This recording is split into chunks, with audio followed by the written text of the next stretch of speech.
Today we are talking about releasing resistance and surrendering to our desire. In the book Freedom for All, Neville Goddard talked about how we should not condition our desire. And that's exactly what we do when we resist, when we feed our resistance, when we focus on the reasons why we cannot have our desire.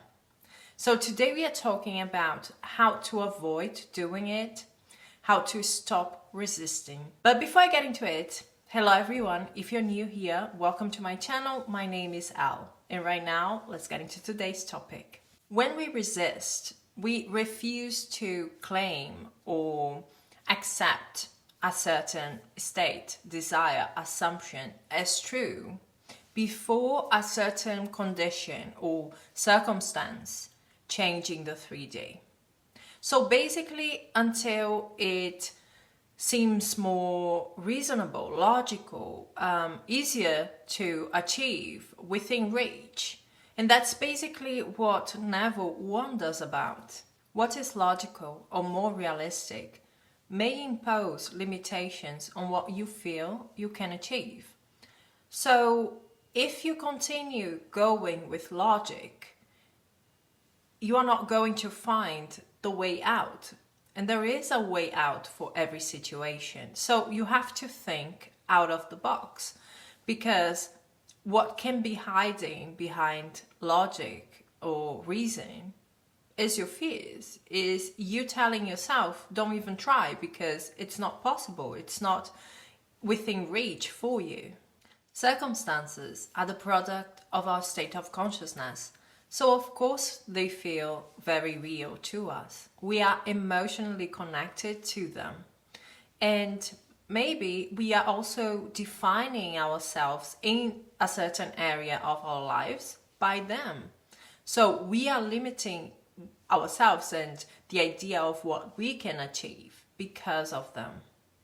But trying to manifest a different outcome from the one that you are getting in this moment right now, from that same state of consciousness that created that circumstance, is like trying to understand the whole entirety of the universe by just looking at the night sky.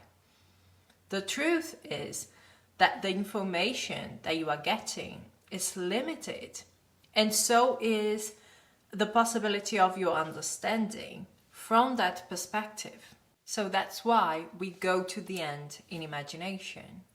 We free ourselves from conditions and circumstances, and we embrace the safety of experiencing our desire in that moment where past or the middle of a manifestation doesn't play any role anymore in your life. Your imagination, your seeing should be perfection, and perfection is the fulfillment of that desire as a fact in the 3D, and you have to experience it as a fact.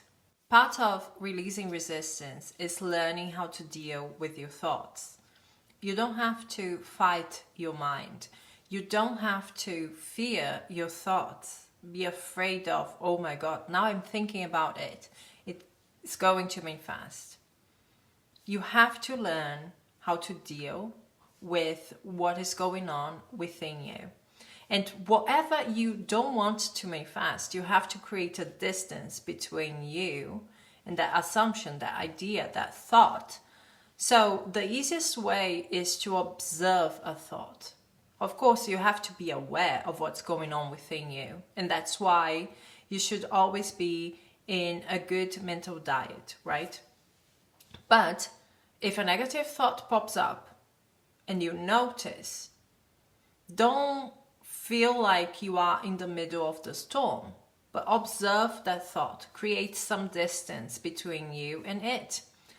Look at it and say, this is a reflection of my old self-concept. Oh, so I thought about me that way. So I thought about my desire that way. So that was how I was defining myself. Whatever your situation is. But you look at it, not saying, this is me, but saying, okay, It's just there.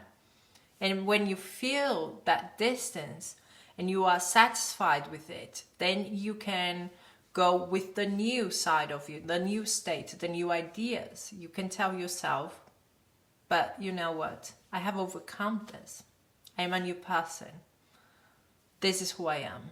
This is how my relationship with my person is. This is the lifestyle that I'm living. So you are freeing yourself from that thought. It doesn't mean that it's not going to pop up again. It may, but you know how to deal with it. When you don't identify yourself with a thought, you can finally relax, okay?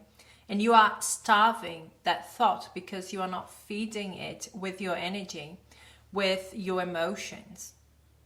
You have understood it cannot hurt me. This is part of what detachment means to me, okay? You don't have to embrace everything that happens. You don't have to accept it as being part of you and your life. You can be like, okay, it's the moment right now, but you are not making it like a life sentence. You are not defining yourself by that circumstance or that negative thinking or that negative assumption about yourself and others. So you can look at it with detachment and you feel finally free of it. When we do our Imaginal Act, okay, the exercise is there to make us experience a certain outcome that right now is not what we are experiencing. And the goal is for us to connect with it, to start identifying with it, and for that experience to feel normal, to feel natural to us, and to feel within reach to us, because it's so real that you think that is the most logical outcome. And if you do your Imaginal Act and you learn how to deal with your thoughts, if you learn how to observe your thoughts, it's going to make it so much easier for you to release that hold that the negative assumptions or the circumstances, that negative thinking has on you. It's about you creating that distance. So if you want to become really good at observing your thoughts, one thing that you can do is meditation. And another thing that you can do is an exercise that is going to take no more than 5 minutes of your day. You know, maybe you can do this a couple of times a day, but it's just taking 5 minutes and observing whatever comes up within you, whether it's related to your desire or not. Just observe your thoughts. Look at them from different sides as if it was something that you're just looking at. This exercise, you start with square breathing and then you shift your attention to your thoughts. You observe it, you look at it from different sides. Once I read something like, imagine your thoughts are like visitors coming in and out of a room. Some visitors you may like, other visitors you can't stand, and other visitors you don't even care about. But just observe them as they come in and as they exit the room. Okay, so basically you are looking at whatever comes up without getting emotionally involved with it. Just observe it and you're going to see how easier it becomes to deal with negative thinking, negative assumptions. You realize it's not me. It's just what I am identifying myself with. And if I create that distance, then I'm not going to identify myself with it. And I'm not going to feed it energy, and it's going to starve and disappear. Okay? That's it from me, guys. Thank you so much for being here. We are going to talk soon. Bye-bye.